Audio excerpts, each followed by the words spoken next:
Hello guys, welcome back to a new video. അപ്പോൾ നമ്മൾ ഇന്ന് ഒക്ടോബർ ഫെസ്റ്റ് കാണാൻ വേണ്ടി മ്യൂണിക്കിലേക്ക് വന്നിരിക്കുകയാണ്. ഞങ്ങൾ 4 പേര് തന്നെയാണ് വന്നിരിക്കുന്നത്. ഇന്ന് ഞങ്ങൾ രാവിലെ കയറിയത് ടിബികന്ന് ഞങ്ങൾ 8:30 ആകുമ്പോൾ കയറി ഇവിടെ ഒരു 12:15 ആകുമ്പോഴേക്കും എത്തി. അപ്പോൾ ഞങ്ങൾ 4 പേരാണ് വന്നിരിക്കുന്നത്. അതുപോലെ തന്നെ ഞങ്ങളുടെ ഫസ്റ്റ് ടൈമും കൂടിയാണ്. സോ ലെറ്റ്സ് സീ, നമുക്ക് അതെങ്ങനെയാണെന്ന് നമുക്ക് ബാക്കി കാര്യങ്ങൾ കണ്ടറിയാം. ഓഫ് നിന്ന് ഇറങ്ങിക്കഴിഞ്ഞാൽ ഇതാണ് എൻട്രൻസ്. ഈ എൻട്രൻസിന് അങ്ങോട്ട് പോകുന്നതാണ് പരിപാടിയിലേക്കുള്ള എൻട്രൻസ്.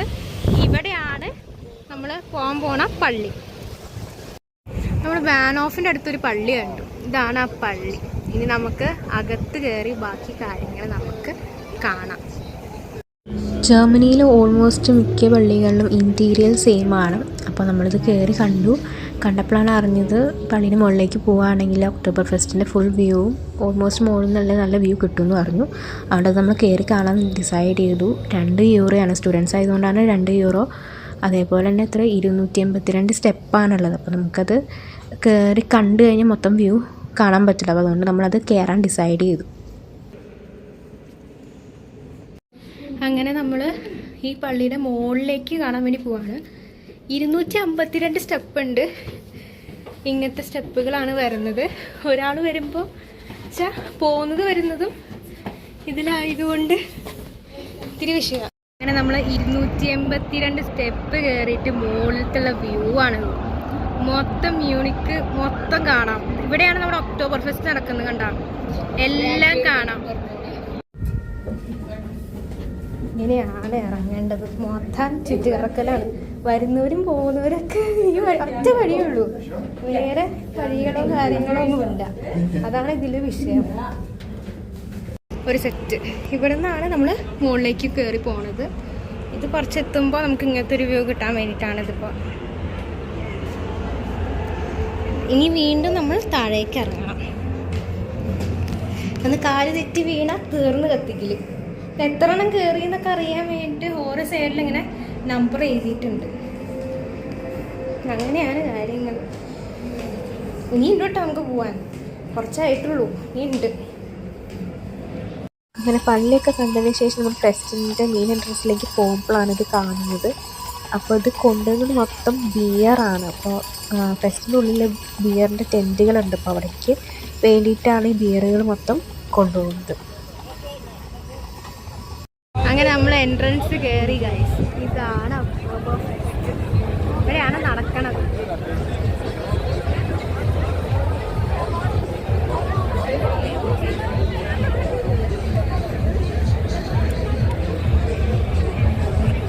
ഞാനും ലക്ഷ്മിയും കൂടി ഈ റൈഡിൽ പോവാണ്.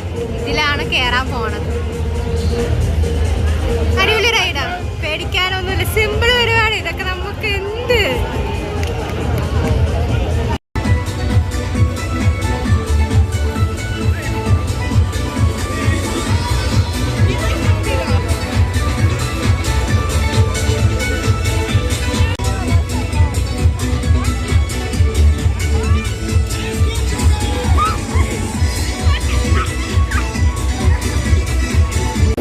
അടുത്ത റൈഡിന് പോവാണ്. റോളർ കോസ്റ്റർ നമ്മൾ കയറി ഒരു രക്ഷയല്ല. അയ്യോ 9 യൂറോ ആണ് ഇതിന് വരുന്നത്.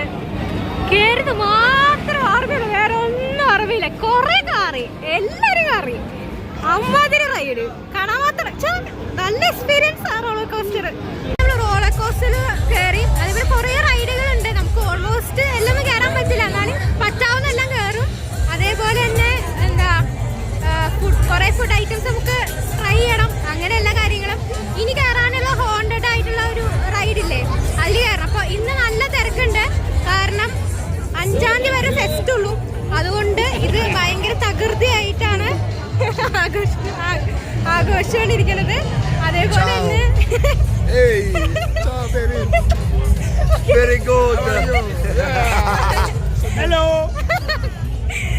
തകൃതിയായിട്ടാണ് ആഘോഷിച്ചുകൊണ്ടിരിക്കുന്നത്. അപ്പോൾ എല്ലാവരും നല്ല ജർമ്മനിന്റെ ഏറ്റവും വലിയ ആഘോഷം തന്നെയാണിത്. അപ്പോൾ ഒക്ടോബർ ഫെസ്റ്റിന് വേറൊരു പേരും കൂടി ഉണ്ട്. ബിയർ ഫെസ്റ്റും കൂടി എന്നാണ് ഇതിന്റെ പേര്. ബിയർ ഫെസ്റ്റും കൂടിയാണ് ഇതിന്റെ പേര്. ഇത് മെയിനായിട്ട് നടക്കുന്നത് മ്യൂണിക്കിലാണ്.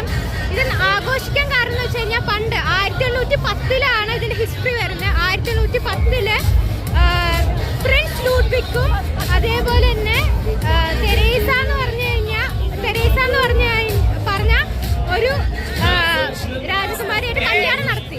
അപ്പോൾ ആ കല്യാണം ആഘോഷമായി നടത്തിയതാണ് ഈ ഫെസ്റ്റിവൽ. അവിടെ നിന്നാണ് ഈ ഫെസ്റ്റിവൽ അന്ന് തുടങ്ങുന്നത്. അപ്പോൾ ഈ പരിപാടി എന്താണ്, തുടക്കത്തിൽ എന്താണ് ഹോഴ്സ് റേസിംഗും അതിൽ കളിച്ച ഷോസും കാര്യങ്ങളൊക്കെ ആയിരുന്നു. പിന്നീട് അത് മെല്ലെ മെല്ലെ മാറി ബിയർ ഫെസ്റ്റായി മാറി. അപ്പോൾ ജർമ്മനിയിൽ ലിറ്റർ കണക്കിന് ബിയർ വിറ്റ് പോകുന്ന ഒരു ദിവസമാണ് ഇന്നേ ദിവസം ഒക്ടോബർ ഫെസ്റ്റ്. അപ്പോൾ ഇവർ ഗ്രാൻഡ് ആയിട്ടാണ് ആഘോഷിക്കുന്നത്. ഓരോ സൈഡിൽ എവിടെ തിരിഞ്ഞാലും ബിയറിന്റെ ടെന്റുകളും കാര്യങ്ങളും റൈഡുകളാണ്. നമ്മളിത് കാണാൻ വേണ്ടി മാത്രമാണ് വന്നിരിക്കുന്നത്. നമ്മളിവിടെ കുടിക്കണോ അങ്ങനെ കുടിക്കണ പരിപാടി ഒന്നുമില്ല. നമ്മൾ ജസ്റ്റ് റൈഡ് കാണാം, ഈ നമ്മൾ റൈഡ് കാണാം, അതേപോലെ തന്നെ എന്താണ് ഫുഡ് കഴിക്കുക, ആ കൺസെപ്റ്റ് മാത്രമേ ഉള്ളൂ. അതേപോലെ തന്നെ ഇവിടെ വരുന്ന ഓരോരുത്തർക്ക് ഓരോരോ കോസ്റ്റ്യൂംസ് ആണുള്ളത്. ഗേൾസിനാണെങ്കിൽ എന്താ പറയുക, ലെഫ്റ്റ് സൈഡിൽ ബോ കെട്ടാണെങ്കിൽ ആ ഗേൾ എന്ന് പറയുന്നത് സിംഗിൾ ആണെന്നാണ്. റൈറ്റ് സൈഡിലാണ് ബോ കെട്ടണമെങ്കിൽ ആ ഗേൾ എന്ന് പറയുന്നത് ടേക്കൺ അല്ലെങ്കിൽ റിലേഷൻഷിപ്പ് ആണെന്നുള്ള രീതിയിലാണ്. അതേപോലെ തന്നെ സെൻറ്ററിലാണ് കെട്ടണമെങ്കിൽ പുള്ളിക്കാരത്തി എന്താണ് വേർജിൻ അല്ലെങ്കിൽ യങ് ഗേൾ എന്നാണ്. ബാക്കിൽ കെട്ടുകയാണെങ്കിൽ വിഡോ അല്ലെങ്കിൽ എന്താ പറയാ വെയിട്രസ് എന്നുള്ള മീനിങ് ആണ്. അപ്പോൾ കഥ മനസ്സിലായാലോ. കടക്കാറുണ്ട്, അതേപോലെ തന്നെ നല്ല തിരക്കും ഉണ്ട്. അത്യാവശ്യത്തിന് നല്ല തിരക്കും കാര്യങ്ങളൊക്കെ ഉണ്ട്. അതുപോലെ ഓരോരുത്തർ ഡ്രസ്സ് ഇട്ടിരിക്കുന്നത് കണ്ടോ, ഇങ്ങനത്തെ ഡ്രസ്സുകളാണ്. ആടുകൾക്ക് സെപ്പറേറ്റ് ആയി ഡ്രസ്സുകളുണ്ട്, ഗേൾസിന് അതേപോലെ സെപ്പറേറ്റ് ആയി ഡ്രസ്സ്. മഴ ചതിച്ചു ഗൈസ്, നല്ല പണിയാണ് മഴ വന്നത്. ഇവിടെ നല്ല മഴയൊക്കെ പെയ്ത്, നല്ല മഴ പെയ്ത് കുറേ നേരം അകത്ത് നിന്നു. കുറെ റൈഡൊക്കെ കാണാനൊക്കെ വിചാരിച്ചു, ഒന്നും നടന്നില്ല. ഒക്കെ കയറി ഇപ്പൊ എല്ലാം മാത്രം മഴയാണ്. ആകെ സീനായിരുന്നു വിഷയം. അവസാനം നമ്മൾ ചൂട് കായാൻ വേണ്ടിട്ട് അത് മറ്റേ ഗ്രില്ലിന്റെ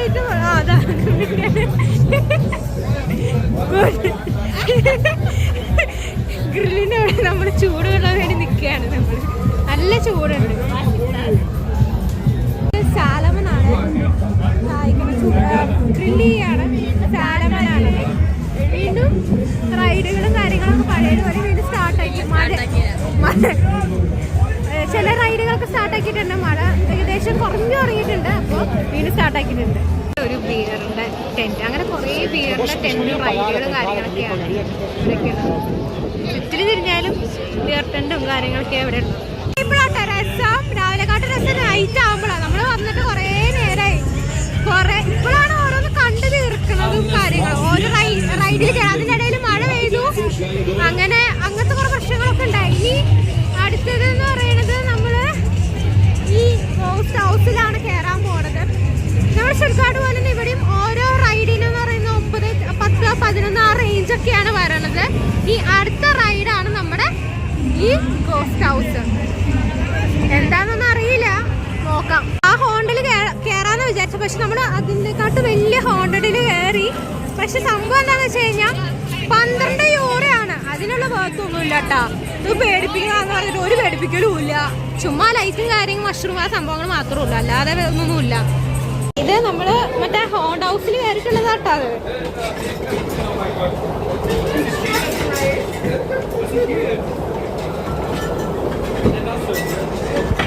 ഇത്തിരി ടാസ്ക് ഒന്നല്ല, മറ്റേ ഹോണ്ടഡിൽ കയറി VFX ആണ്. പക്ഷെ ഒരു രസമൊന്നുമില്ല, പേടിയൊന്നുമില്ല, പേടിയാവത്തുമില്ല. ഇത് സിമ്പിളാണ്. അത് കഴിഞ്ഞിട്ട് ഇങ്ങനത്തെ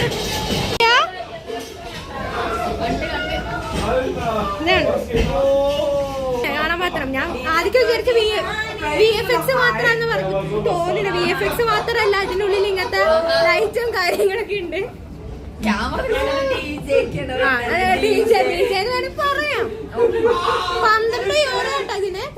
ഞങ്ങൾ ടെൻറ്റിൻ്റെ ഉള്ളിൽ ജസ്റ്റ് കയറിയായിരുന്നു എന്താണെന്ന് അറിയാൻ വേണ്ടിയിട്ട്. ചില ടെൻറ്റിൽ ഫീസ് ഉണ്ട്, ചില ടെൻറ്റിൽ ഫീസില്ല. നമ്മൾ ഫീസില്ലാത്ത ടെൻറ്റിൽ കയറി ഇപ്പോൾ ഒരു പാട്ടും ഡാൻസും ഒക്കെ ആയിട്ട് ഇങ്ങനെ ആഘോഷിക്കുമായിരുന്നു. നമ്മൾ അധികം നേരം നിന്നില്ല, 5 മിനിറ്റ് 10 മിനിറ്റ് നിന്നുള്ളൂ. കാരണം നമുക്ക് പോകാനുള്ള സമയമായിരുന്നു. അപ്പോൾ അത് കയറി കണ്ടതിന് ശേഷം ഒരു 10 മിനിറ്റ് ആകുമ്പോഴേക്കും നമ്മൾ അവിടെ നിന്ന് ഇറങ്ങി. നമ്മുടെ എല്ലാ പരിപാടികളും കഴിഞ്ഞു. നമ്മൾ റിട്ടേൺ പോവാണ്. എല്ലാ പരിപാടി കഴിഞ്ഞു. ഇന്നെന്ന് വെച്ച് കഴിഞ്ഞാൽ മഴയായിരുന്നു, മൊത്തം മഴയുടെ ദിവസമായിരുന്നു. മഴ വരും വീണ്ടും കയറും, അതേപോലെ തന്നെ വീണ്ടും പുറത്തേക്ക് വരും, മഴ പെയ്യും വീണ്ടും കയറിയ അവസ്ഥ തന്നെയാണ്. കുറച്ച് നേരത്തേക്ക് റൈഡുകളൊക്കെ നിർത്തി വെച്ചു, എന്നിട്ട് വീണ്ടും റൈഡുകളൊക്കെ തുടങ്ങി. നൈറ്റ് വൈബ് അടിപൊളിയാണ്, നൈറ്റിൽ കാണാൻ ലൈറ്റും കാര്യങ്ങളൊക്കെ അടിപൊളിയാണ്. ഞാൻ ഈ ഡ്രസ്സിൻ്റെ കാര്യമാണ് പറയുന്നത്. ഇതാണ് ട്രഡീഷണൽ ആയിട്ട് യൂസ് ആക്കാറ് ഫ്രൂലിംഗ് ഫെസ്റ്റിൽ, ഒക്ടോബർ ഫെസ്റ്റിൽ ഈ സെയിം ഡ്രസ്സ് തന്നെയാണ് യൂസ് ആക്കാറ്. ബോയ്സിനാണെങ്കിൽ ലേഡർ ഹോസ് എന്നും ഗേൾസിനാണെങ്കിൽ ഡ്രിൻഡ്രൽ എന്നാണ് ആ കോസ്റ്റ്യൂമിൻ്റെ പേര്. ഇതിൻ്റെ പല കളർ ഷെയ്ഡ്സും കാര്യങ്ങളൊക്കെ ഉണ്ട്. അപ്പോൾ ഇതിൽ ബോ കെട്ടുന്നതനുസരിച്ചാണ് ഗേളുടെ കാര്യം ഡിസൈഡ് ചെയ്യാൻ പറ്റുന്നത്. ലെഫ്റ്റ് സൈഡിലാണെങ്കിൽ സിംഗിൾ എന്നും, റൈറ്റ് സൈഡിലാണെങ്കിൽ പുള്ളിക്കാരത്തി റിലേഷൻഷിപ്പിലാണെന്നും, സെൻറ്ററിലാണെങ്കിൽ പുള്ളിക്കാരത്തി യങ് ഗേൾ അല്ലെങ്കിൽ വെർജിൻ ആണെന്നും, ബാക്കിലാണ് കെട്ടണമെങ്കിൽ സാധാരണ വിഡോ അല്ലെങ്കിൽ വെയിറ്റ്രസ് ആണ് ഇത് കെട്ടാറ്. അപ്പോൾ ഇതൊക്കെയാണ് മ്യൂണിക്കിലത്തെ വിശേഷങ്ങൾ. എൻ്റെ വീഡിയോ ഇഷ്ടപ്പെട്ടെന്ന് വിശ്വസിക്കുന്നു. ഇഷ്ടപ്പെട്ട് കഴിഞ്ഞാൽ ലൈക്ക് ചെയ്യുക, ഷെയർ ചെയ്യുക, സബ്സ്ക്രൈബ് ചെയ്യുക. അപ്പോൾ ചാओ.